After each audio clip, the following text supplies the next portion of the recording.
Yeah. Joe, you might it's okay. If somebody's sitting here, but you can slide in here. You know, It's fine. well, you don't have to. Well,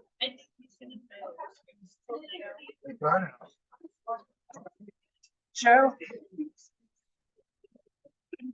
Erica from the library. Yeah, you many yeah. times. It's 6:50. You come to 6:50. Full support. Hi, everyone. Thanks for coming tonight. Obviously, see a full house here. We just brought some salad now.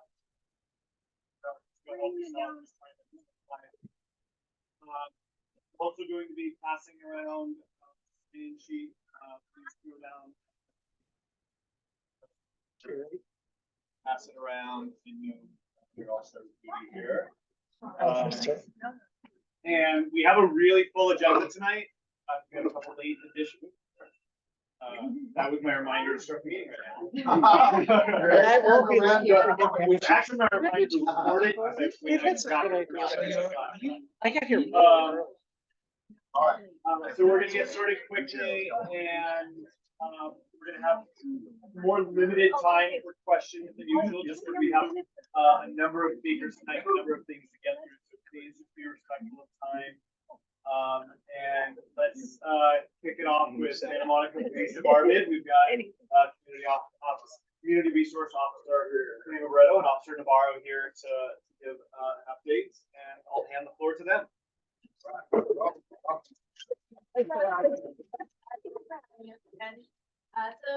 to go over a couple of things, and I know that you probably have some questions or some things that happened recently near the area. So I want to make sure that I give you that space to be able to ask any questions. So I'm going to get into it really quickly and then just open it up and just let but before I start, I want to thank Oakland for your participation in Emblem Night Out.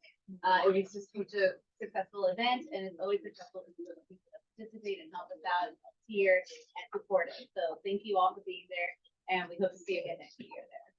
So, all right, now to some of the not so fun stuff that has happened. We had a couple of incidents that occurred near the beach, and then we had one year closer to here. So as you may already be aware, there was a homicide that happened. I believe this was July 31st. This is in the 2200 block of the beach. Unfortunately, all of the incidents I'm about to talk about were transient on transient violence, and we still were able to identify the victims and get information on them. But I know that may be a question in your mind. So with the one on the beach, it was stabbing that occurred by the restroom, and there was an arrest in the after. And of course, the victim was not able to recover. The other two were attempted murders. So one was July 30th. There was a Nielsen Wade Ocean Park Boulevard incident, and we don't know exactly what happened, but the individual was found pretty badly beaten. He was not able to really articulate what had occurred to him, share a description of the suspect. So that investigation remains open. The victim did survive. And the other one was the one that a couple of you have asked about. This was in the Ocean Park Library. This was recent on August 9th. So this was also an attempt homicide. Also the individual was badly beaten. Then when the officers arrived and were able to take him to the hospital, they were able to talk to some of the witnesses in the area. And 3 days later, an arrest was made. The description that they were able to get and some of the information that they got from people around here. So the arrest was made on the 11th. And then the other thing I want to talk about that I've been talking about for a couple of months is this pickpocketing that's continuing at the Victorian. Some are at the Jameson, but it seems to be concentrated at the Victorian. It has continued. We had made an arrest a couple of months ago, maybe at the beginning of the year actually, and we believe that they may be connected, but we don't believe the same people. We actually recently started a new unit called the Special Problems Unit. I don't think it's the most creative name. It's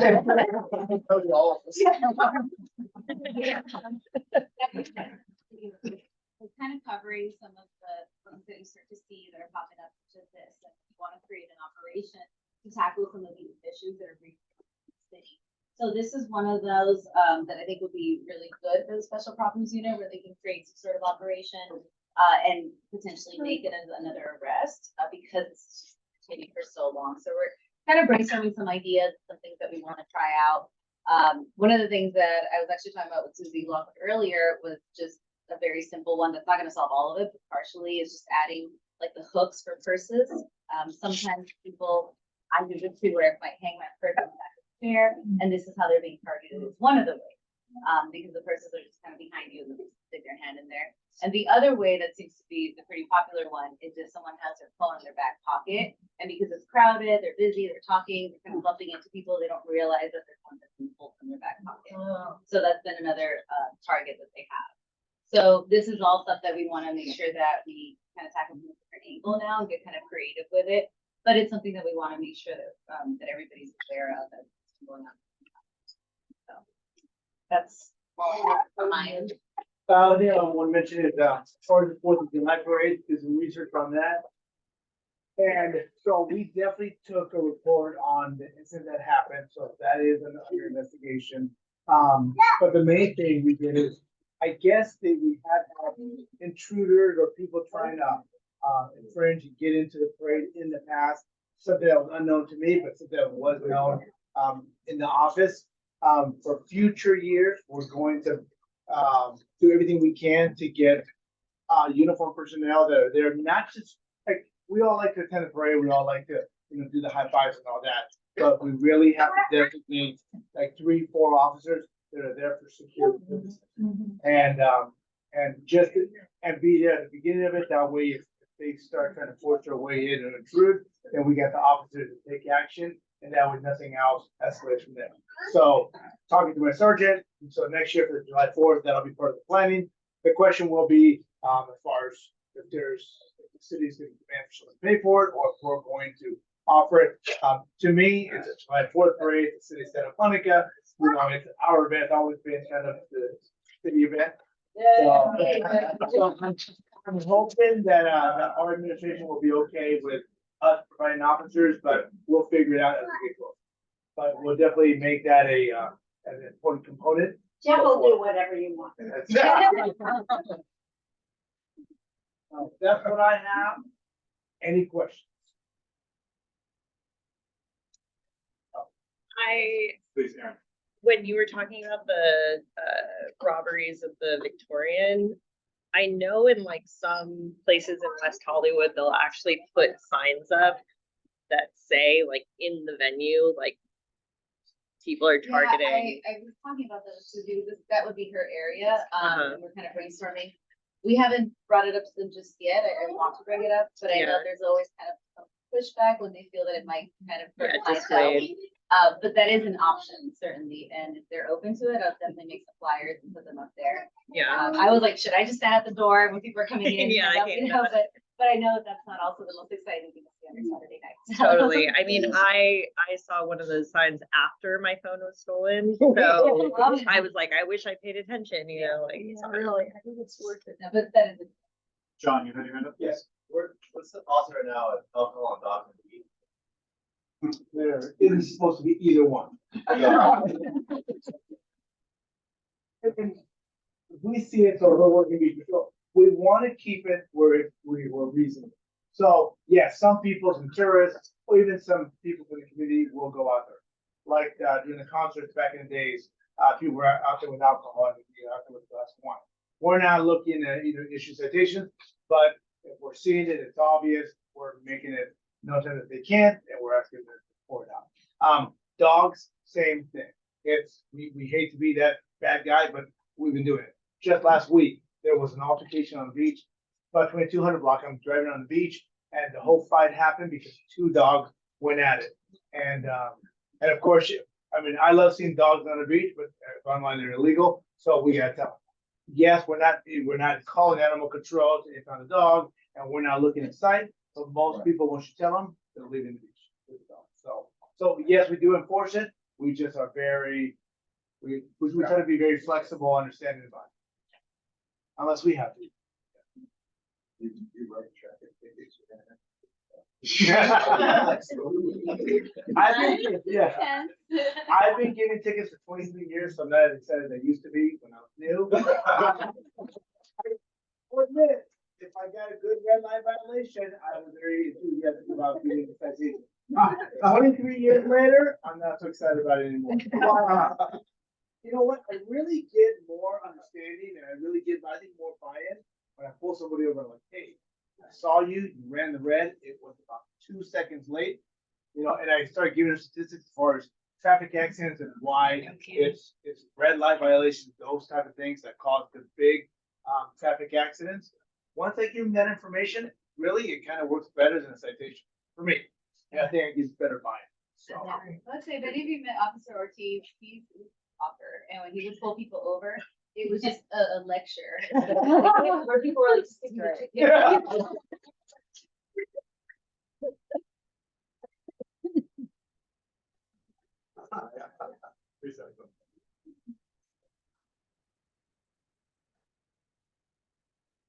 About the alcohol, the selling drugs, right on those places, the dogs on the beach. I mean, dogs are great, but if it's a rule, can't have, I mean, I was there both days last weekend, and the amount of dogs that I counted, the opened alcohol bottles, and people just with 12 packs openly drinking. So I walked up and down the beach to see if I could find anybody.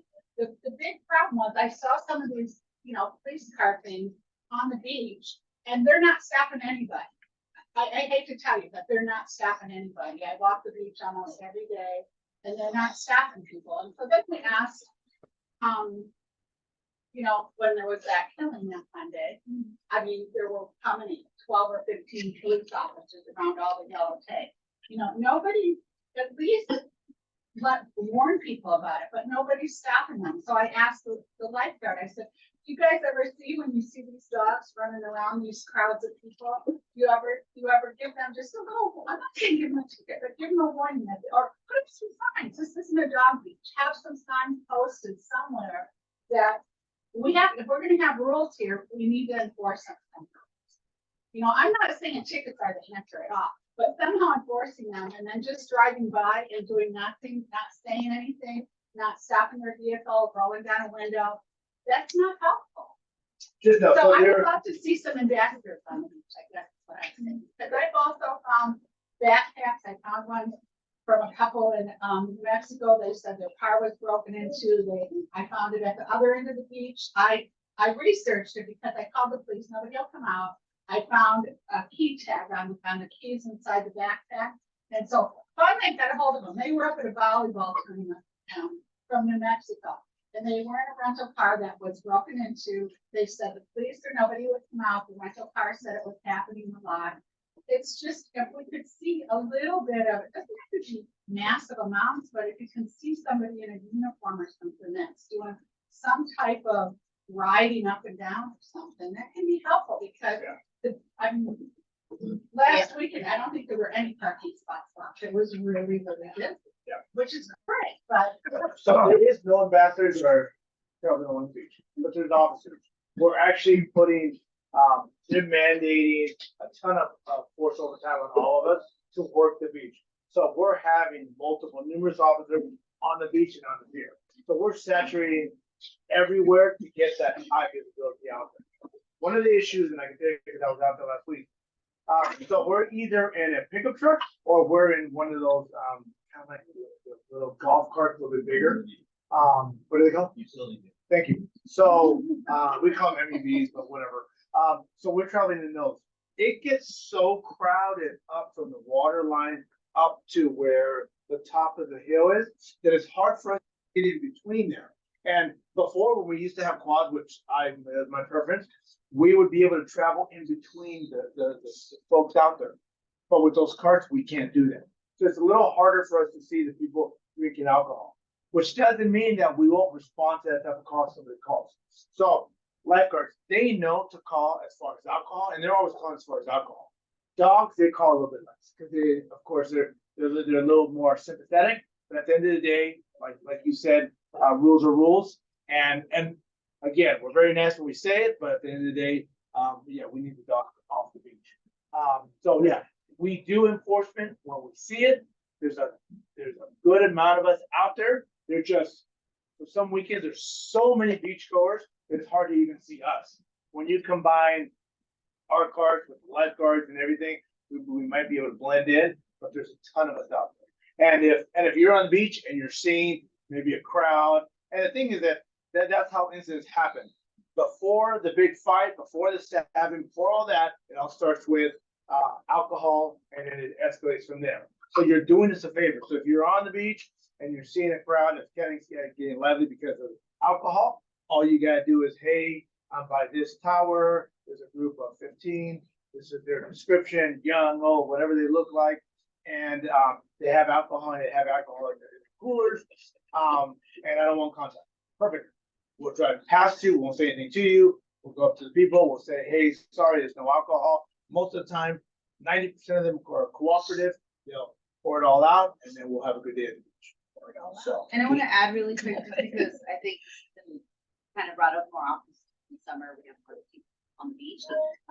When you're calling dispatch, if for whatever reason they say, no, we're not sending someone out for that, for any of that nature, if you want someone out there, they should send someone out there. If they're denying that, ask to speak to a supervisor. They're not under the police department, they're under Office of Emergency Management. Sometimes there's a little bit of speed. So we're working really hard to just get on the same page. And so I've been really honing in on this with residents as well. Don't be afraid to say that to them, and just make sure that a supervisor gets involved. What I've been doing is when I've been getting specific complaints, I'm forwarding it to their supervisors, with the details involved. Because we really need to just make sure that this is not the same complaint over and over, dispatch still needs them. So just something to keep in mind. Thank you, officers. Thanks for coming tonight. And I know, Chief was here a couple months ago, he said, like, even if you don't think someone's gonna come out, still report it, because they drop a pin every time something gets reported. If they're seeing groupings of reporting, they're more likely to address situations. Don't hesitate. So I know that's something he's stressed quite a bit. Thank you. Also gonna hand the floor over to some folks from the library who also want to chat a little bit about a related incident last week, but hopefully mostly library stuff. So Yeah. Ross, sorry. Yeah, you help yourself. Well, State America and all that, do a better job themselves. Hi, my name is Erica Kagan. I'm the director of the Santa Monica Library, and I have with me Susan, who many of you know. So Susan is the principal librarian, and she oversees branch operations. So we're just here. We were invited. Thank you very much for inviting us, Judy. To first tell you a little bit about the library, we know it's been a bit slow going since 2020, as many of you know, or many of you don't. In 2020, the city suffered a huge blow, especially at the library. We had to lay off about over 50% of our staff, and we are still trying to rebuild all that staff back. That had forced us to close temporarily some libraries. Thankfully, now all of our libraries are open to some degree or others, and we are slowly, very slowly getting some funding back. And so from our last round of funding, and we're a general fund department, last round of funding enables us to extend hours to 8 p.m. Monday through Thursday, and then we're going to up with the main library on Saturday. And that was something that we heard a lot from the community. While we're doing that, we're also figuring out some creative ways to activate our other branches like Ocean Park and Fairview, who are self-service branches, through programming and trying to figure out other services that we can do. So what I wanted to stress, first of all, is that, so I've been here for 17 years. I've actually grew up in this library. I was a teen librarian first. I've worked at most all of the branches. I've seen a lot and a lot of changes through these years. This last few years in 2020 was probably the most horrible times I've ever been through in this library, in the city. But I want you to know that as director, and I've only been director for officially over a year and a half. Actually over a year. I am well invested in the community and the libraries and seeing things restored to the best that we can. And so So that's kind of what I wanted to tell you. Make sure that you're paying attention in the coming year. If you haven't signed up for our newsletter, sign up for our newsletter. We're doing more and more programs every month, as we get more and more staff here. And also, if you don't have a library card, sign up. You can actually sign up digitally if you live in LA County. And of course, absolutely, if you live here in Santa Monica, so you can get a digital card if you don't have one. But we also like to see you and come and visit. So come and get a card like at any one of our locations. And Susan is here as she oversees branch operations, and she's doing some really great and fun things, and also really trying to get to know all of the communities here, and specifically at the branches, to see what we can do. Well, I've been spending a lot of time with Judy lately. My colleague and I have been interviewing her with photos, newsletters, documenting her life, which is a note of life, I think, a political life, a personal life. So it's great. So I love the history of our city. This area in particular, this place is like ancient China and the southern provinces. That's that is where they are reputed to be the people that eat hot chili peppers, and they are revolutionaries. So this group, this is I view you as being revolutionaries, you're activists, you speak up, you've got great stories. So we're working on projects and approaches that will help collect these stories to preserve in perpetuity, hopefully. Heard some interesting ideas tonight already, but do you have some stuff? I'm going to stop. What I would suggest, I'll send my email to you where you've got it, but and you have my email. What I would like are to hear. I'd like to hear from you how, when, as we're able to restore services more and more around the city for the libraries, but in particular Ocean Park, because this is your neighborhood. This is what matters to you. It's a landmark building, like the Civic Auditorium in certain ways, which you'll be talking about later. I won't be here for that. I'm skedaddling for that one. Yeah, it's really important. It has a notable history. It came out of there was a little store. There was like a book exchange a long time ago that ended up being a library, a Carnegie Library built in 1919. So there's a lot of great history here. So what I would like you to share, looking ahead. So we're also trying to look ahead. I like to look back, but we're looking ahead. What kinds of things would you like to see in the Ocean Park Library? Well, we used to always have our meetings. The second Monday of every month down in the basement. Yeah. Wonderful. We were working with Karen and everyone else, and it worked very well. Opening that library up at some point. First of all, it is a Carnegie Library. It's an important library in a city because there aren't that many left that are actual libraries. Well, not in California anyway.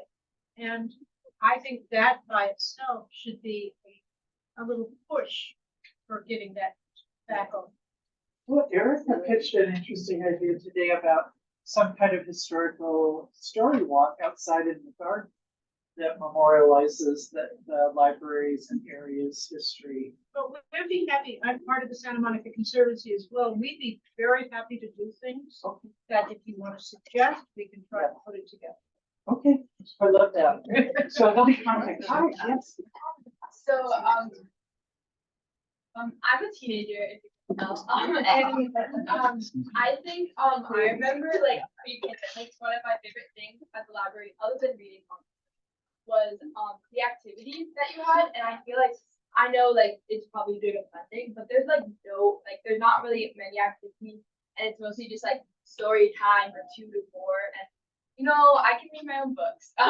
So I don't need that. And another thing is I'm gonna be 18 in 2 years, and I feel like there's not a lot of adult activities. And I feel like for most of the people here, that would be really entertaining to like have more community.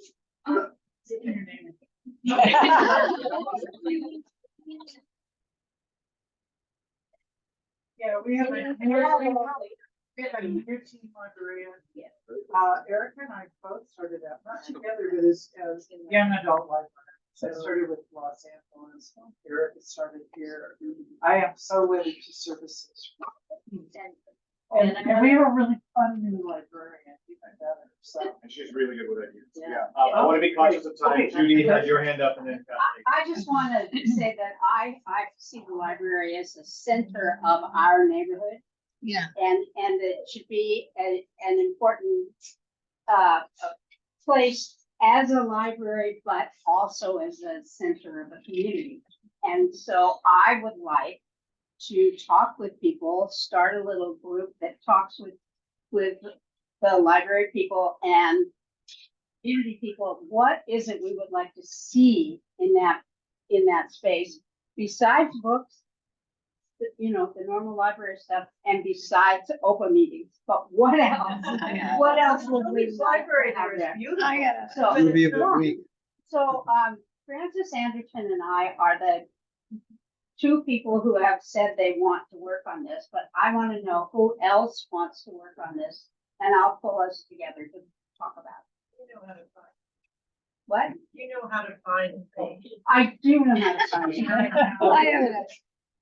I greatly believe in study and work in cross-generational mentorship and coaching both ways, reverse coaching, where younger people teach older people too. So anything you do along that line, I'm totally behind. And the Maker program, that's a whole international movement. And anything you can do on Maker is totally what's necessary for future training for kids and all the social skills they're not getting. So put that in the So tell me if you want to be part of the You're thinking, excited to obviously, we're pulling you in. Thank you. One more And thing. I'm sure you know, Judy, we're happy to do them. Yeah. Yeah. All right, last question. I just want to say, I really loved when you had the ukulele lessons. Oh, And, Well, we and, still do. We still do. and McCabe does a ukulele festival, so if you could maybe do it in conjunction with what they do, then there's a whole big citywide event, right? So. I'll let Barbara know. She is the queen of ukulele. She goes all around the country to ukulele conventions and things. Well, Heidi was. Heidi was wonderful. Yeah. So. Yes, Thank you both for the time. Thank you. I am gonna echo,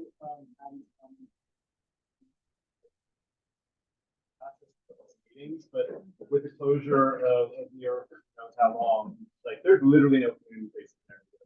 Right. Next, we have, rent control commissioner, Anastasia Foster. Thank you for making time and your patience tonight. Next month is the annual month, increase that, which will be a little less of a hot button issue than it was last year, but I'll have authority to talk. Okay, great. Well, thank you, Sean and Nick and Robbie, everybody for having me here at OPA. I've been an off and on member over the years. I'm 17 years in Santa Monica, about 10 years politically active. So I'm in my second term on the Santa Monica Rent Control Board. I also work with Meetings on Wheels for many, many years now. PTA and schools. I work at the college, Santa Monica College quite a bit. But here they wanted me to give you a little bit of a rent control update. Robbie and I had a fantastic meeting. So your renters council is in good hands. I'm always here to lend question and answer or anything. I'm a tenant myself. I have never owned in Santa Monica, 17 years renting in 2 rent control departments. So I know a little bit about what I'm talking about.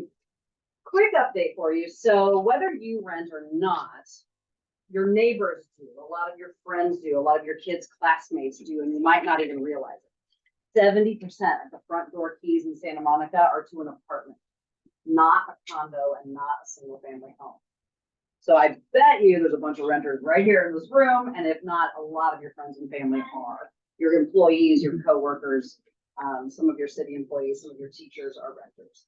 So rent control, I'll just quickly, in case you don't know, rent control is not for poor people. It is not a voucher program. It is not means tested. It's for the entire community at every income level and every rent level. We have people paying $500 a month, and we have people paying $10,000 a month, and everything in between. So what might seem like a lot or a little to you or to I might be different for another family or another individual. Rent control is meant to be a stabilizing force in the community. That's so many renters. So your schools, the tax dollars, the way tax money is spent by the state and federal government here is reliant upon all of your citizens, and that includes renters. So rent control was passed here first in the whole state. New York had it, but we were first in California to have it, followed closely by Berkeley. Now there are upwards of 16, I think almost 18 rent control jurisdictions up and down the state now. So pretty much every coastal community has rent control above Orange County, north of Orange County. So we experienced inflation like all of us did as humanity last year, and it was just god awful. But renters got hit with a 6% increase, which is completely historic. And what we found in doing the research was that over all these 43 years of rent control, the average was about 2%, give or take, over decades. And so here we get hit with the 6%. You know, we looked up and down the state, and we saw that everybody pretty much got together and thought, why do we have this 6% cap when it's never that? So dozens of jurisdictions got together, and pretty much everybody lowered it to 3%. But it caused some confusion because of our timing here. And the way our charter was written, it was a little confusing. But I like to say it like this.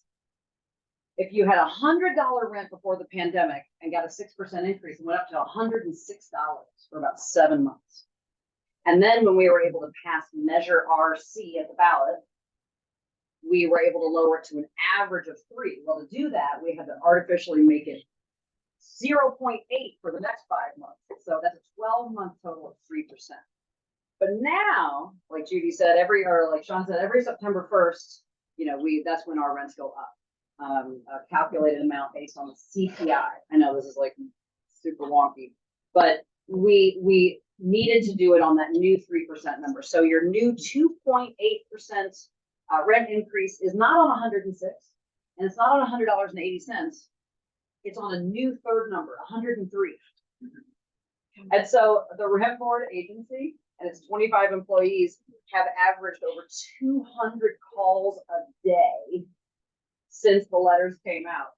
If you are renters, if your friends are, we also, in an unprecedented fashion, sent out 2 individual pieces of mail to every single renter household in town, telling them what their exact number was for their unit, their price. Still, we're getting 200 calls a day. I think a lot of people, that hits the recycle pile, right? So that's the update on that. If anyone or your neighbors or friends, people elderly that you help look out for, anyone has a question, they can just simply call the rent board agency. That's what they're there for. They will look up any individual unit on behalf of a landlord who's confused, on behalf of a tenant who's confused. It's no problem. So please feel free to call. One other quick update. Some of you may have heard of the Barrington Plaza Towers incident or debacle that's happening right now. Somebody here asked me if I would mind addressing that because Shores and several other buildings in Ocean Park are owned by the same group. So basically, there are 2 state laws that affect rent control greatly. One is called the Ellis Act, and one is called the Costa-Hawkins Act. Ellis Act allows, and it's very small law, so it's really not detailed enough, and that's the problem. It allows landlords to go out of the rental business. So that means if somebody Ellis's a property, it's because they want to knock it down and build condos, or knock it down and build a single family home, or knock it down and build 2 townhomes, or build a strip or a commercial office facility or a nursing home, anything other than rental housing. But more often people are using it to get rid of the tenants they don't want, gut rehab the place and bring back market rate tenants. So really never leaving the business at all. And that's not the intention of the law. So there's a huge lawsuit. There are 3 towers on Wilshire, just outside of Santa Monica, that have hundreds of units. And there were two tragic fires over the years. These are older buildings. They're grandfathered in as far as sprinkler systems or stairwells and that sort of thing. So there were some deaths in at least one of those fires. So now, through a lot of machinations, the city of LA has said you have to retrofit sprinklers. Of course, right? Sounds. Well, they said they have to evict all 700 and some of their tenants all at once in all three towers in order to do it. They also said it would be over $300 million to do it. And somebody did the math and they're like, so $1 million a unit to stick a pipe in the ceiling? Probably not. So there's a huge lawsuit. The tenants and some tenant advocacy groups on behalf of the tenants are bringing a lawsuit to really define the intention of the LSA. What's the intent? Is it to just get rid of everybody and start over, or is it to go out with rent? So there is a temporary injunction, so nobody has to leave those towers. That owner is Douglas Emmett. They are a Santa Monica corporation. Their offices are at Ocean in Arizona. And they also own the Shores and I think 4 or 5 other buildings in Santa Monica. So everyone's watching this pretty closely. And we keep you updated if there's any updates to bring.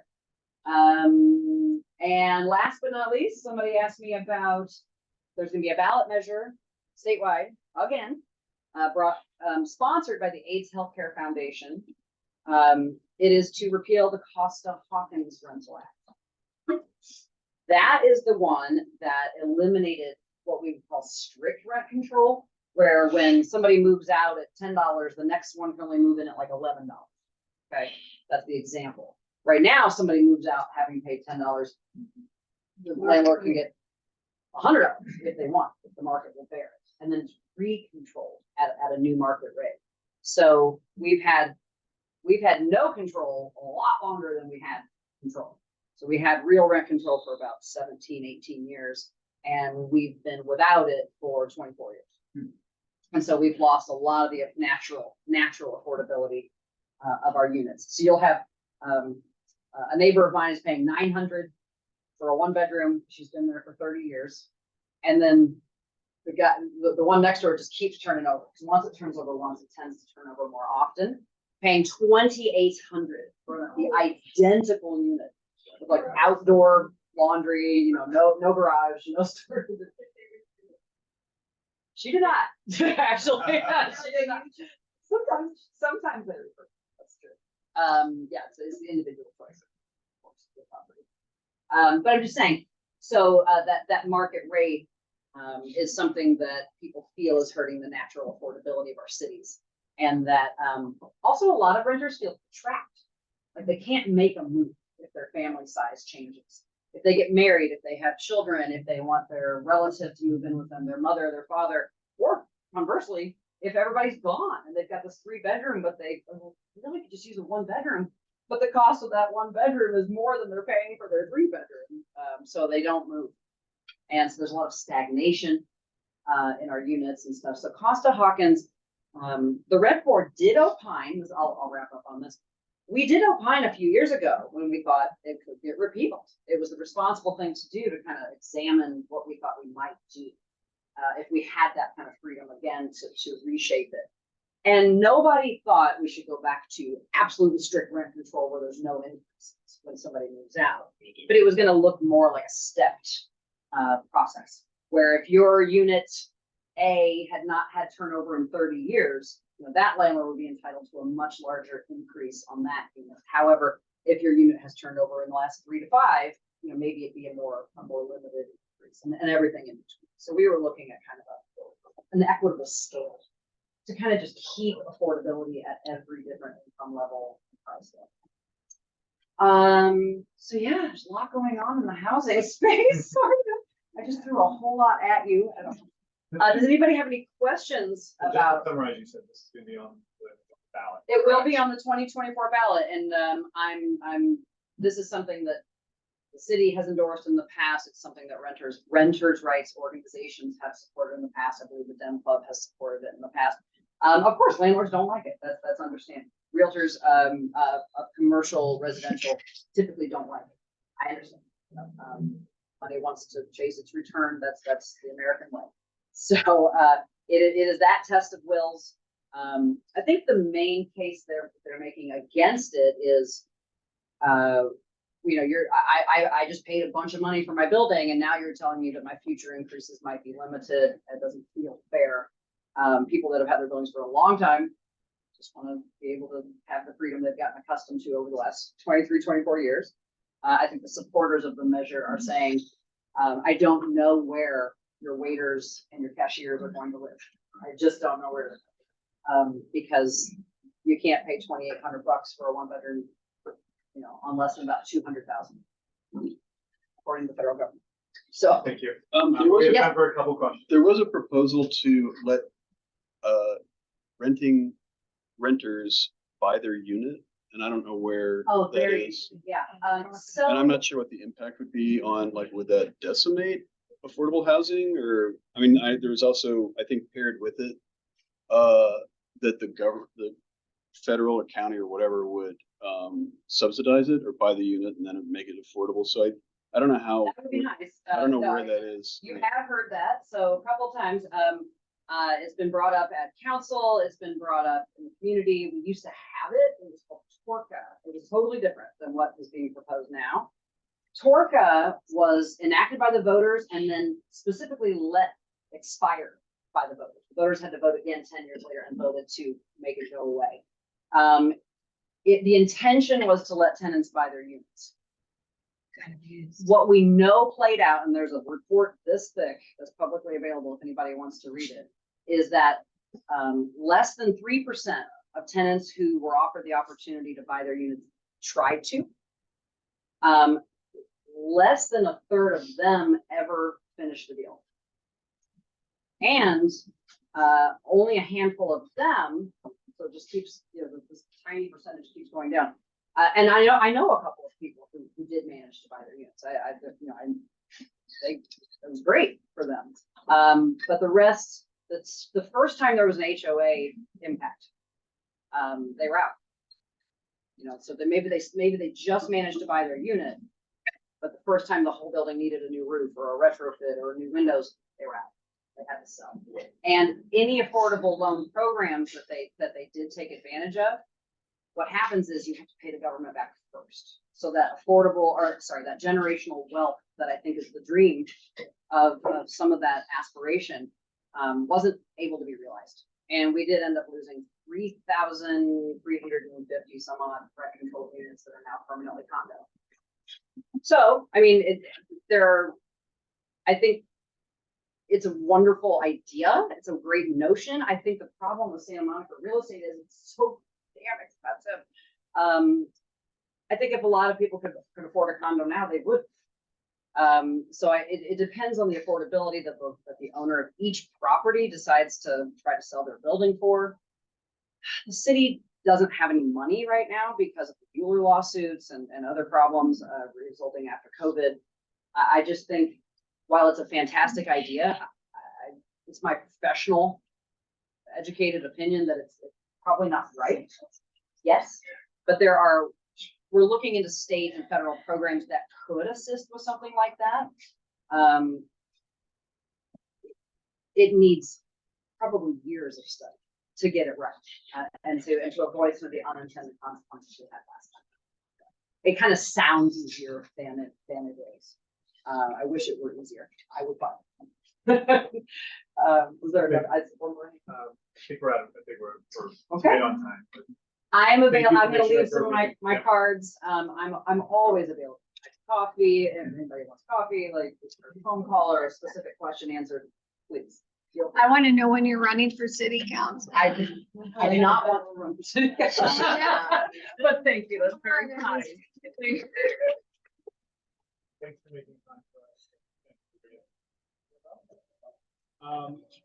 So next on the docket is sort of blending together a guest and a special topic for the month, and that is the Civic Auditorium. It's been in the news a lot, and we've got former Landmarks Commissioner Ruth Ann Lair here tonight to give some of her thoughts on some of the history of the auditorium and how we got to where we are today, and more importantly, sort of next steps and where we can or should or will go.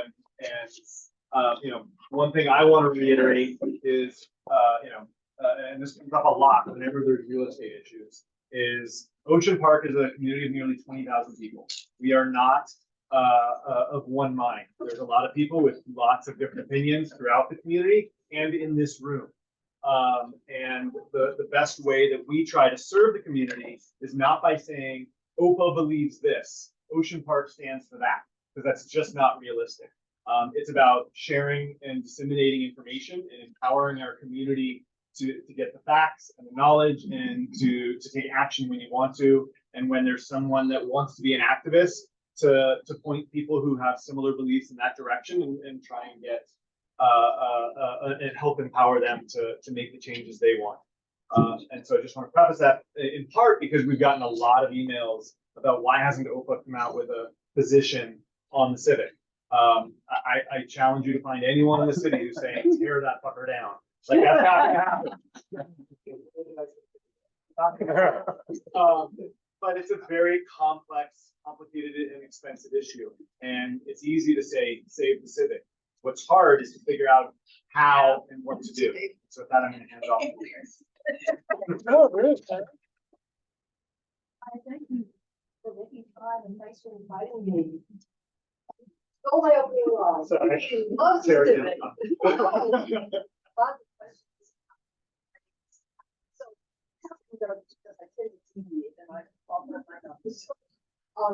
Anyway, just to give you some background on the Civic, I was on the Landmarks Commission when it was designated, and it was one of the most significant, best-loved buildings, I think, in the city. So many people feel connected to it, having gone to concerts or expos or having awards if you're old enough to have been here in the early 1960s. And in addition to that, it has this just dynamic mid-century modern architecture. This fabulous open canopy and floating staircases and these pylons that want to take off into space. And it was a very eminent architect, Wilton Beckett, who designed it. He also designed the Cinerama Dome, Capitol Records Building, the Dorothy Chandler Pavilion. He's a real eminence in the architecture of the modern era, real pioneer. And it was a pioneering building of modernism in Santa Monica. And it's very cherished landmark. So when landmarks are designated, it offers a lot of protections for the building to survive into whatever features and challenges may happen to it. So the regulations control demolition and alterations. And the only way that you can get a demolition permit is if the building has no economic use and there's no reasonable way to reutilize the building. And then that is a pathway to demolition. And that's the nightmare scenario that we're all trying to be sure we do not allow any opportunity for that to happen. So just to give a little history about how we got to kind of crisis point right now with the city has been the operator for the Civic for many years. It always had an annual subsidy from the city to cover operations. And it was a couple of $1 million, and when the city was in a better financial position, it did that. But deferred maintenance and lack of funding for the real substantial investments needed in 2013 led to the Civic being closed. And it was closed because of seismic safety regulations, ADA access were the main issues. It simply was unsafe for public use. And so it closed. And that precipitated a lot of community energy coming together to try to figure out what is its path forward to chart its future. One of the things that fed into that discussion was the Urban Land Institute did a study of what possible scenarios for economic use of the Civic could be. And they were envisioning, and at that time in 2013, the Civic was surrounded by a sea of surface parking lots. And so their scenario was that the city should partner with a private developer, and there should be some compatible development, but new development in the area around the Civic. And that there could be the synergy from the revenue produced by those development opportunities could feed back into the Civic And it could be continue to be operated for entertainment, performing arts, and it would be a whole kind of unified package of economic opportunity. And so that was the vision. And so from that, the next step was that the city convened a large community engagement process. If any of you have been to workshops that the city has sponsored, this one really was over the top because it was started in 2013 with a group that the city designated called the Civic Working Group. And there was a leadership component to it. The person who was in charge of it, in fact, is one of my fellow Santa Monica Conservancy board members, Nina Fresco. And there were a number of experts representing different spheres of knowledge were part of the Center for Steering Committee, but a huge amount of community participation. A series of workshops was held. There was a lot of city staff support, analysis of different alternatives, the economic uses that might work to revitalize the civic. And essentially what it came down to in the end was consistent with what the Urban Land Institute had recommended. But the focus would be that the Civic Auditorium would be the anchor for a development opportunity, including the whole 10 acres, where development around it would be support services that would energize the entertainment industry, restaurants or things of that nature. And so that was the vision was created. And the city took that idea and they tried to market it. They basically tried to find a partner in the private sector who could realize that vision. So between 2017, when the city issued RFPs to reuse the Civic, and until recently, there were no takers. Now, we don't yet know why, and the Conservancy is hoping to get more information about the reasons that that idea was not viable, because I think it's important to get that information. Unfortunately, the way the city has conducted the discussions about the Civic have been very disheartening and upsetting to many people. In fact, the community is fairly outraged by the idea that this Civic Auditorium has been declared a surplus property under the aegis of the Surplus Land Act to be disposed of with parking lots and other surplus properties, and that there have been closed door negotiations going on with City Council about potential disposition and sale of this landmark property that is so beloved so in the community. And I really think that the city needs to adopt a much more open, transparent, responsive process to discuss with the entire community who cares so deeply about this issue in the form of a study session or some kind of special activity focusing on the Civic to acknowledge what their actions have been in the past, to talk about what they tried to do to find partners to revive the Civic, to share with the community any information that they have, and then to hear back from the community. Because if people have ideas about feasible alternatives to revive the Civic, to realize the vision of again, the performing and entertainment center for the community, I mean, that would be great. It's a great idea, but how do we actually make it come true? How do we realize that vision? So I'm deviating, so let me get back to my notes here. Yeah. So the Surplus Land Act was enacted piece of state legislation, and the city has put the Civic on that list. And the last discussion of it by City Council was closed negotiations for disposition and consideration of two proposals that were for the city. One came from the Community Corporation of Santa Monica for a housing proposal.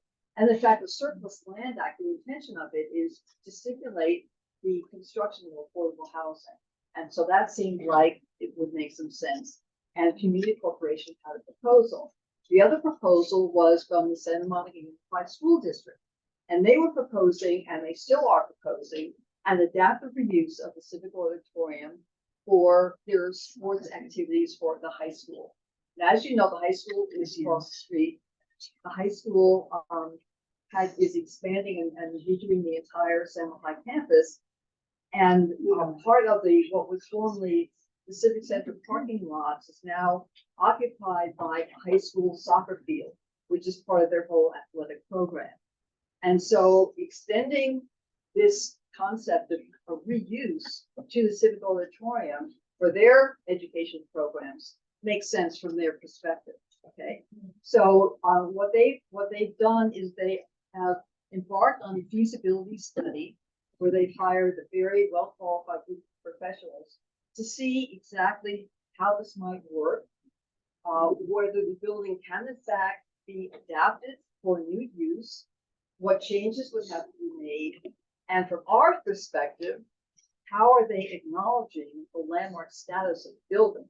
Now, the school district is a separate jurisdiction. They're not under the control of the city. However, they do have one building on Samuel High that is a designated city landmark and falls under the jurisdiction of the City Landmarks Commission, and that's Farnham Hall. And that was upon their request to the city because they were able to get funding on the basis of the city's landmark status to get some grant funding to do some restoration work at Farnham Hall. So we do have that precedent, and what the Conservancy has said to the school district is it's essential that the landmark status under the city's control be maintained, and that any potential future alterations or change to the property, which of course will be inevitable with change of use, but they will fall under the jurisdiction of the Landmarks Commission, so that we know that the historic character and integrity and history of the building will be maintained if it finds its new use and if that goes forward. So that is being studied by city staff. It's being studied by the Santa Monica Conservancy. The school district has released their feasibility study and the recommendations. If you go to the SMMUSD website, this is all posted on the website. And on Thursday evening this week, they're going to have a public discussion of this proposal and obviously public comment. And it's only for them the first phase in a continuing analysis of the feasibility. One of the things that is good about their project is that they are including public uses.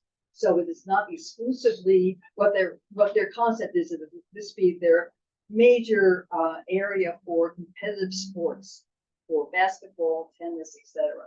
So it'd be competitive sports and also practice sports. But there are opportunities for including other uses and community uses. So it will be available for rentals, etc. So there is a multi-use component to the school district proposal. So we consider that to be a good thing because the community is really interested in keeping connected with that use. So from the perspective of the Santa Monica Conservancy and sort of the guardians of our city landmarks, the ideal scenario, of course, would always be what is the original use of the building and to bring that back. It's challenging though, because there are two things required. One is finding an operator who is the kind of entrepreneur to run an entertainment business in a very competitive market in this region. So there's many venues available for sports and events and concerts of all sorts. But we, of course, we're Santa Monica, and it's a wonderful venue for something like that. So can we find the entrepreneur to take on that task? And then the second one is, of course, the rehab costs. So we have not only the kind of standard code compliance issues, like ADA, but the building has never had any investment really. So there's a ton of deferred maintenance, plus a lot of upgrades necessary to make it a state-of-the-art conforming facility. So there were those financial challenges. You never know. I always ask, does anybody know David Geffen? So, I mean, dating opportunities, right? So, I mean, it would be a great vision. We would love to see that happen. But we all have to be open to other opportunities to revitalize the building. Because again, the danger is if it remains vacant. Within my memory, the same architect who did our Civic Auditorium did the Pan Pacific Auditorium in Los Angeles in the 1930s. A landmark building, a treasure. And I was working at the LA Conservancy at the time, and I got a call from the councilman of the area that the building had burned down. Mhm. So a vacant building is a hazard, it's a risk. And we have to find a solution, we have to move forward. The Conservancy is open to anything that makes sense that can be realized and is practical. So we don't have a position now about what is the best use. We want to monitor what the school district is doing and making sure that the building is being preserved as the historic preservation standards should recognize, and the building is utilized so that there's not an opportunity to declare it uneconomic. The only way that you can get a demolition permit on a designated landmark is if the building has no economic use. And so getting that revitalization moving is really critical. So, the community wants to support that, and I think we're moving forward because the spirit is there. We just have to find the way to accomplish it. Thank you for coming in tonight. Sure. Unfortunately, we do not have time for questions. We're way over time and we do have. We squeezed it. Sorry. We squeezed you in. Excuse me, libraries in. We anybody can want- revisit this Yeah. next month if you want to get more involved. Can I just make a quick I'm clarification? sorry, we do not have time for questions. That's great. If you want to, if this is an area you feel passionate about, and you want to get No, involved, but I think please the reach group out to, needs to know. I'm sorry, but we cannot. Oh. Please reach out to Ruth and Anthony. Please reach out to Patty at Landmarks. I know Vila and Lala is also starting a Save the Civic group as well. And reach out to me if you want to ask it, if you want to get connected with any of those. Thank you again. Wow. Well, I mean, that was really. So I know some people had to go right. I respect that.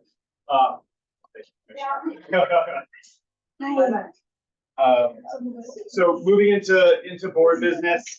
Obviously, this last weekend was our first sharing an open Main Street event of the summer, and it was a great weekend. So we're probably going to talk a bit about that. If you two want to chat about it, feel free to step up and chat about it. It's fine. Okay. But we'll start with I don't think we have any specific executive committee reports. I assume so. So yes. Unless I hear otherwise. But nothing else to report from exec committee. On communications, everyone's getting the newsletter. This weekend was really great for getting more names on the newsletter. I think we got about 130 people that signed up over the course of the weekend to be added to the newsletter. We're getting dangerously close to 2,000 recipients. It's awesome. We're over 1,940 now, give or take. And anything Judy or Will talk about regarding what connects? Every Wednesday at noon, be there. It's a wonderful discussion and we've all connected in ways that we care about each other. So let's do that. I have one comment, not about the connects, I think, but the newsletter. I get a newsletter from some magazine or whatever. I've had it for a year and they just said, well, you've had your free recipes for a year, now you have to pay for it. So I think, some nominal charge for the newsletter. Join OPA, so we have 2,000 members instead of just 2,000 letters going. I think, my own opinion, now that we've already set it up and we're building community, why not like the Guardian? They just ask for, if you like a publication, they ask for money in a donation. Let people donate if they want to, if they feel value, and you can do a pitch for that repeatedly. No, but the value for them, that donating rather than saying, well, now we're taking it away because you got to pay to be. There's so many things in this town you have to pay for. I don't know. I think at least try donations. If it doesn't work, then plan B. I'm sure a lot of you have seen we've been trying to push more sort of cultural membership, but asking for donations is probably a great idea as well. I should try to do it. Whether it's $1 or $5, donate. Yeah, exactly. You'd have $2 grand right off the bat if you would donated $1. So is there an advantage for $20 when they could have all the information on both? Yes, I think so, because it's one-on-one and we're doing things. The more we do like we've been doing the last year, the more people will be inspired to have this kind of thing. It's different than just reading the newsletter, my opinion. No, it's a good comment. It's something we grapple with a bit is the value prop for membership and raising enough money to put on events and everything we're doing. So I don't pretend to have the right answer. I lean more towards Kathleen on this is that, the more people we can reach out to, the better. We need to figure out how to, there's 20,000 people, the newsletter only gets to 2,000 people. There's 18,000 people that don't know about us. And if we can get to all of them, and if we can get 5% of them to join or donate, we're going to be in great shape for putting on more events. So I lean towards more, but I don't know that that's the right answer. Any other comments on that or questions or want to talk about that some more? Yeah. So I just signed up on Sunday. So I got a couple of questions. Maybe this is different for you. Does the newsletter tell you when the board meetings are? Yes. Tells you, Zoom link? Yes. You answered my question. Awesome. Thank you. that's John, by the way. He's done a great job on It improving the does newsletter. bring Really us to us needing to have a conversation at some point in the next couple of months about how long to keep going hybrid and whether it stays indefinite or not. But we'll punt on that. I want to hand the floor to Robbie to give a little bit of a recap of this past weekend, talk a little bit about the next one, and for us to do a little bit of a retro and see where there's room for improvement on Main Street Festival. Sure. Well, yeah, if I look around the room, so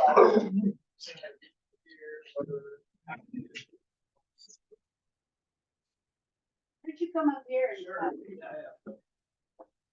I was just saying, if you couldn't hear me, when I look around the room, about 50% of those that are sitting here made the awesome weekend happen. So thank you very much for doing that. And for the other 50, there's still more work to be done. We've got September 9th and 10th. And then October 21st and 22nd. Would love to have you out. I think at least when I was at our booth, a lot of people having a great time introducing.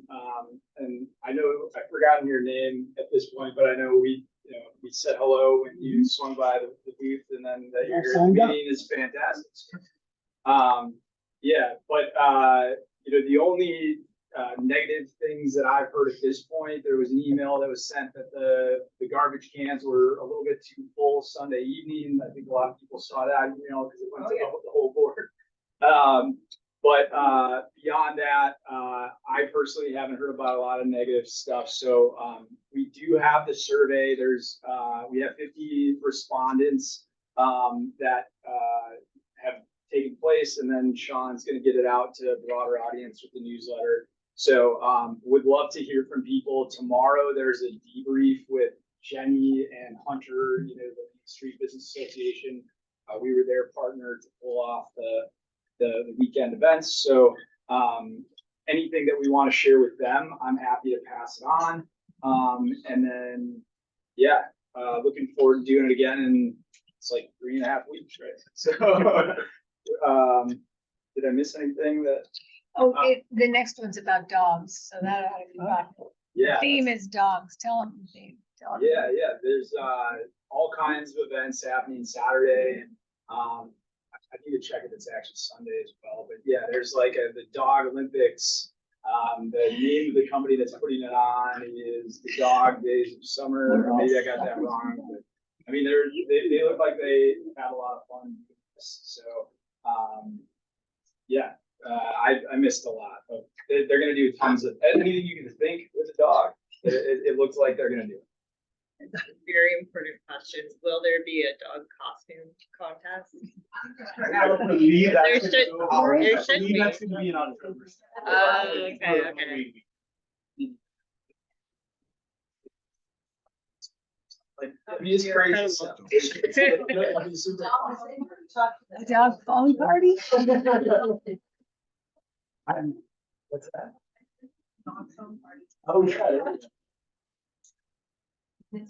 check that I heard again and again, we were passing out helmets. It was unfortunate that the bingo was happening at the same time with a lot of expletives. Yeah. Over like spitting children with helmets. So, but I know, you know, Ginny and Hunter can't control us coming out somebody's mouth. That was just. That person was running bingo. Yes. He should have known better, because we're sitting there listening to all this. So for Well, tomorrow's yeah. debrief. I Yeah. appreciate you sharing So- that. And Yeah.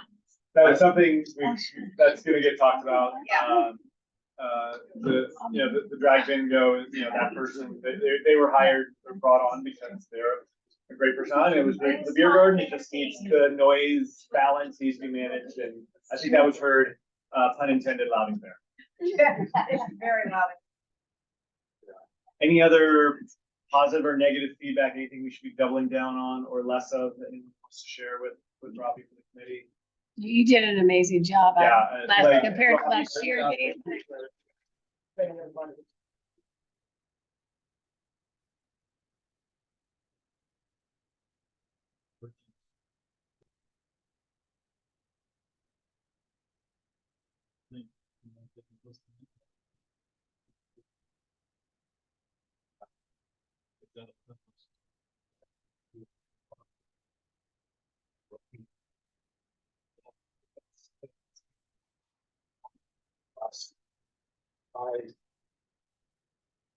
I do think that we heard from some vendors in the email capture. So like I've got a list of like 10 emails to send introing Jenny with other vendors or people that could contribute, which is really money. So if anybody else comes to mind after being out there this weekend, you're like, oh, I didn't think about it, but that business would be super. I think I might have mentioned this, but it might be time for Latin flavor. Right? You probably get sponsorship for that as part of the cost. Yeah. Oh, they have the cars down on Sunday, and the cars there on the park, beautiful cars, there was nobody there. Yeah. And that should have been about opening it up all the way up. Yeah, I did hear from merchants in my area, my neck of the woods, up from Strand north toward Pico. There's Dogtown, there's Stella's, there's Cafe K, that they're always out of it, and they do Monopoly, they contribute, and they feel like, well, when's our turn to be part of this whole scene? Well, So the irony is, and With this that- is what the Main Street Business Association staff to figure out is the irony is everyone wants to be a part of it until they're part of it sometimes. And so, especially at the north end this time, where it was noticeably quieter, like 8 blocks of programming is a lot more than 5 or 6. And Alfalfa had less revenue than on a typical weekend. Isla had less revenue than on a typical weekend. I talked to both of them. And so, Well- they scream to be part of it, and then sometimes be careful with which. No, but you know what, Sean, I mean, that they're also sophisticated enough business people that maybe they don't do that well that day, but there's a huge PR thing when people find out about it and they're part of the community and that I'm kind just of. saying it cuts both ways. Yeah, I know. And you need to strike a balance of having a great experience and not extending too far. I will say this is also a great call out to say, if you're interested in getting involved, you use more planners to help with this and get a salsa class, get more people engaged. Robbie was pretty much a one-man show for a lot of this from OPA's perspective, and could use some more support in helping to get more programming. So please drop them a line if you have some bandwidth. But good ideas, like all good ideas we can incorporate. I think Jenny said something similar that like it seemed like a big stretch of road. I think the permits are going to be in place. Maybe it'll be interesting to see what other restaurateurs and businesses have to say, and Hunter will have that tomorrow, right? So that'll be something we think about is what is the map for next year really is where we're at right now, I think, unless the city allows us to shorten. But I don't know how much the organizing committee focused on things like trash the day after, so on. But what struck me about that email was, everybody had a great time on the weekend. Then the people who come back today to daily life, they get pissed off because there's this trash can that's way. I will say it was a week before it was a discussion topic, should we hire people to be like picking up trash at the end of the festival? And like, obviously, from like a dollar perspective, like, yeah, we want some support, but we don't think we need to spend that much, but now that we've gotten some feedback and we saw trash cans, I'm sure we'll increase that. That was one of the things on Sunday, there was need for more trash. Yep. Collection. Right. Saturday was fun. We have plenty of trash. Yeah. Yeah. So What was your name, by the way? Alan. Alan had his hand up. Yeah, the only thing I'm gonna mention is that the only reason I even knew about it was because it was in the Santa Monica daily paper. So I don't know if you publicize it more. Good idea. You know, I don't know, I realize that's easier said than done, but. Well, it's, And also, if you, maybe you can figure out a way of getting it even from out of the area. That might, because I have my sister lives in West LA and they found out about it and they came on down. Bill, you had your. Just a quickie, Robbie, again, great job. I did notice that the cardboard recycling containers, that were like around, because people put drinks in there and there's liquid and the bottom's got all wet. If you pick them up, then everything fell off. So that's just something, those are like just some issues that definitely added. These are, I didn't notice that. Yeah, but people do that all the time. Just something if you can remember. It's fast. Yeah, I saw another hand over here.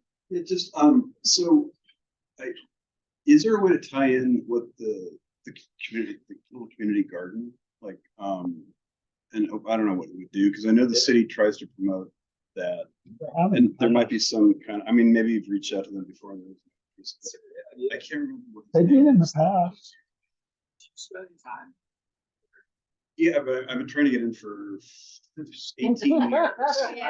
And finally I got an offer and it's like, I couldn't afford it. So I'm in touch.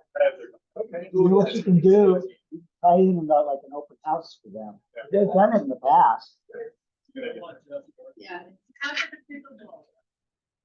it was used all the People time. seem happy. I stopped by Sunday and then. I walked by it on Saturday. Yeah. I talked to the organizers and they said it was a great sort of outreach effort. Did you like and they it were or- constantly. So I walked by, because I was trying to. Yeah. Seemed like people were having fun with it. I found out what pickleball looks like. I didn't put the big rings on. I didn't do it. Are there special? One other thing I do want to talk about is, unfortunately, just like with the parade, we had some unfortunate people, doing some nefarious things. We had a little bit of that as well. And I had someone personally attacking me on online forums and posting my cell phone number on online forums as a complaint. One thing I want to mention to everyone and to somehow figure out how to get the community to embrace it more is a spirit of civility. We all are smart and care about our community and may disagree on things. But just because we disagree doesn't mean we are right or wrong. And we have to figure out how to get everyone to respect that better. And we can't have people just barging into a parade and telling people to go shove it or posting people's contact information online because they don't like what's happening. So That seems to be what's happening all over the place. I know it's a lot bigger than Ocean Park in Santa Yeah. Monica, California, but it's It's just a new norm. sadly we're not immune. Anything else on Main Street? Tell them my line. Life is short. Why don't you get one? I mean, it's like ridiculous. Again, please reach out to Robbie if you're interested in helping out for the next, and mark your calendar, September 9th and 10th. That's the day of the dog. That's what they're calling it. I think that's like a national, like a new Mother's Day. It's like the new Hallmark holiday, Day of the Dog. And then I think it's October 21st and 22nd for Halloween. Thank you, everybody. That was. No, thank you. Well done.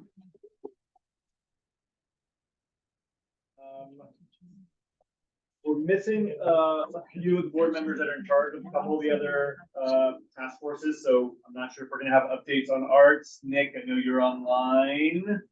Well, I will say that, I'll be meeting with, Caitlin, for this, and Mark, talk about tours that we're planning on doing in the Ocean Park area, next Sunday. And we'll get back to you about how that might be. So we'd like the Ocean Park to be part of it as well. Cool. And I think, Nick, you were unmuted, now you're muted again. Hey, There you are, larger than life. Chris and I haven't had a chance to get to meet. We've just been busy with summer travel, but we got feedback from the survey on just different ideas for the theme of a walking tour. So we need to go through that. And then Patty, I heard you, so we'll follow with you as well. Anything else? Assuming not. Diversity, Ian. Yeah, just to alert everybody that you may remember in July, I think it was the July 18th City Council meeting, they got a memo from the Diversity, Equity, and Inclusion group within the city recommending certain things be done to move forward on an equity plan. And one of the things that's going to happen is the city is going to ask for input from community associations like us, and they're going to pay stipends for these things, and there'll be, a proposal process, I'm sure. So we should just think about that coming down the road and how we can contribute to that. That'd be awesome. Thank you. And sorry, one other thing tying up from OPA Connects is we're going to have people talking about these issues as they're rolled out. I mean, the city council hasn't approved this plan; they just got it. But we'll have, once the city council has approved it or approved something, we'll hopefully get some people to come and talk about this on OPA Connects. Renters and homeless, Robbie, Nick, Aaron. I know we obviously had Commissioner Foster here. Anything else to share? Does anybody know what the percentage of homeless people right is? Wanted to ask. Would have been a good question about an hour ago.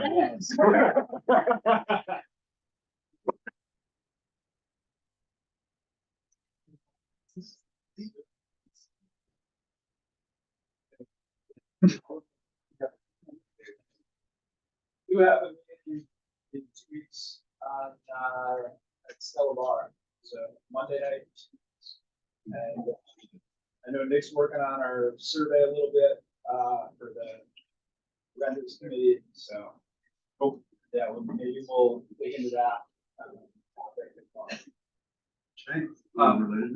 Yeah, one thing I just wanted to follow up on that. One thing we also need to follow up on, a similar thing is the mailer that we want to do to everyone with the community outreach magnets. I think that's sort of like just been busy with all things Main Street. Discuss that on Friday. Yeah, we'll talk about exec committee. We'll talk about that on Friday, and we'll follow up with that with everyone. So, yeah. Do we know what, since the pandemic, how many services, especially homeless and unhoused people, are back as opposed to what we lost? Because there's been drastic cuts and stuff, and so we run into it at the library, but also there just doesn't seem to be the same amount, and for housing as well. So I mean, I don't know who would propose that to, or I could look into it, or. City got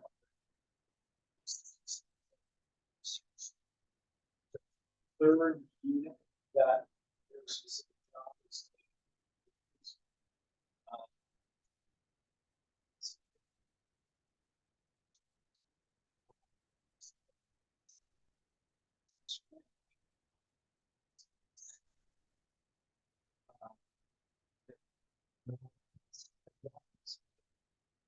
county is right now, the county is very, is really our resource, like in Ocean Park, for that specific issue. But it's yes, the city is like in a hiring mode right now. They just got all that passed, so maybe more of those things come back online. Thanks. Yeah. Just, word on. Sorry. I was gonna ask Erin on this, and she's spoken. Gina, word on the street, school starts soon? School starts next Thursday. Watch for kids that don't know how to walk to school yet, do not have enough crossing guards in their city. I will continue to say that one. Other things, the Chamber of Commerce is introducing with Ed Foundation and PTA, our new superintendent community on Wednesday at their Chamber of Commerce meeting. I'll be there like filling drinks or something. And hopefully get a little actual FaceTime with the superintendent, and then there will be a separate, like, full welcome to our community that I think greater PTA and Ed Foundation plan this fall for anybody to come, not just Chamber of Commerce people.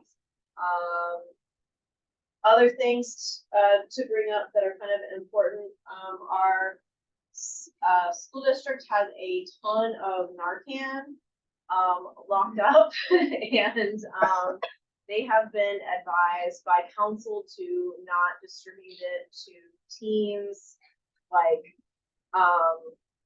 not if they're having if they're having a reaction, but like nobody's doing that at school. So the whole thing is, it's like I went and got trained. I have my Narcan. I have it at the house because teenagers have friends. You need to have more than one dose at your house or on you when you're walking in the community. It's like epinephrine in the sense that you're not going to hurt somebody. If they're not ODing, it's okay to give it to them.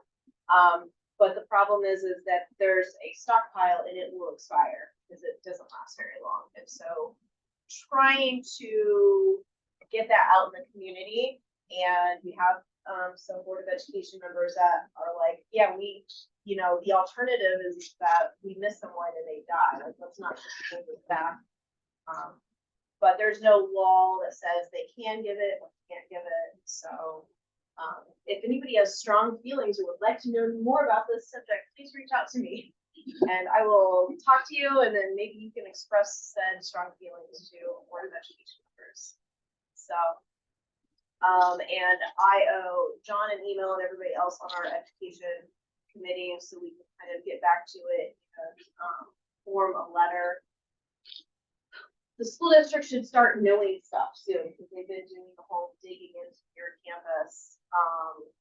And this was supposed to be the exploratory phase. So hopefully we'll actually have some answers. And but a lot of any decision making on what kind of school is going on that near Smash campus has been tied up with who our superintendent is going to be and what is going to happen to the PPL high school that is currently on SMC campus.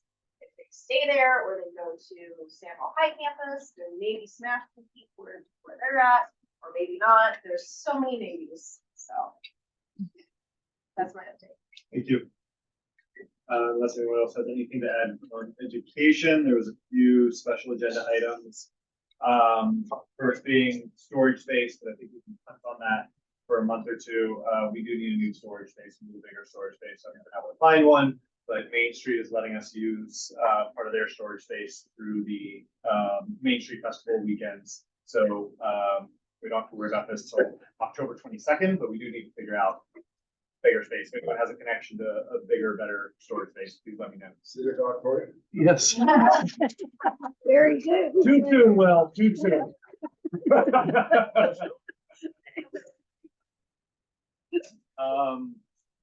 And then the AIDS life cycle, charitable organization event reached back out.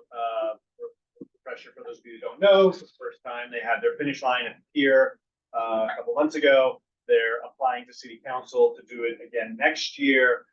They're hoping to get a letter of support from OPA if we're open to it. And so I said I would bring it up at the meeting.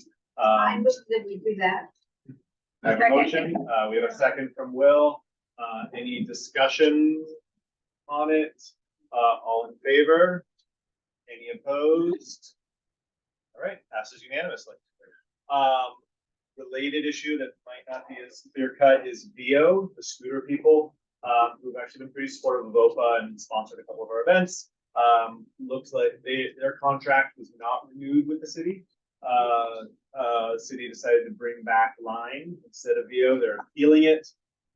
They similarly asked if there's anything OPA can or would do or write a letter of support. I said I don't know, but I would bring it up and see if anybody has any thoughts or want to talk about it. I also invited him to speak at the next meeting if he wanted. Is Lime owned by Lyft?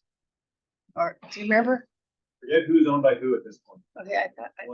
One's owned by Lyft, and I think Bird might be owned. No, They I might think be- it's Lyft. I think Line might be Lyft. Uber. I think Lime. Yeah, Bird, yeah. It's Lyft. Okay. Yeah, it is. But yes, so connected to the ride share. Yeah, and I think that that's why, because they do support, Lyft does a lot more for the community in terms of mode for older seniors and stuff, so that may be why they got it back. Maybe. Unless anybody has any strong opinions or wants to bring up a motion, I'm gonna come to next month, but I said I would bring up this. Yeah. Okay. That was it, from the agenda. Is there any sort of open items or anything? You want to bring up? Yep, we will just see if anyone else has anything else from the community to bring up. Yeah, happy anniversary. 7 years. Tonight. Yes, ma'am.